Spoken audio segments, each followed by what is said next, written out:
Police sa bawat halimbawa area, halimbawa sa Mindiola, meron tayong CDM contingent team po dyan.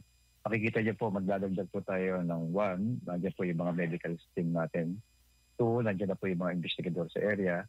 3, at dadamihan po natin yung ating mga arresting officer. Kung mapapansin po ninyo, sa mga critics po natin, yung mismo mga CDM, yung mismo mahabol nung nakakaguluhan na po.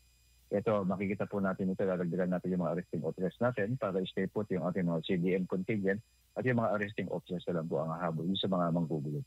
Opo. So may ina-anticipate din po pala, General, yung katulad doon nung di naasang pangyayari nung unang trillion peso march sa General.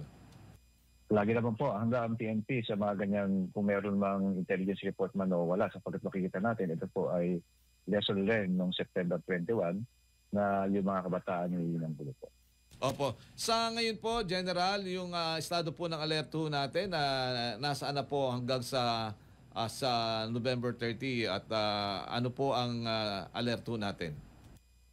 Babalik lang po ngayon nung ating pong alert status to normal. Hanggang kahapon po ay kami po ay naka-full alert, Sir Denby.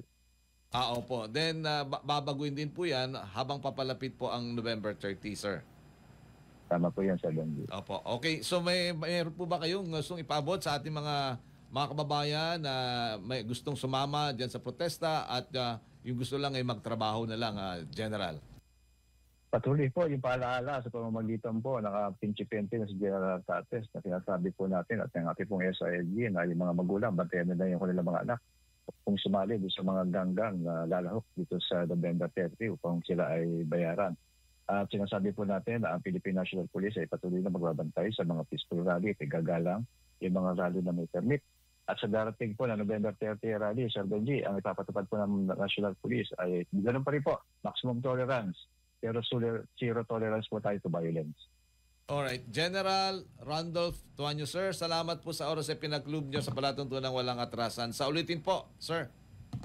Maraming salamat, Sir Benji. Mabuhay po kayo. Good morning po. Si Police Brigadier General Randolph Tuanyo, tagapagsalita po naman ng Philippine National Police. Good morning! At nagatido sa ating oras yan, 42 minutes after...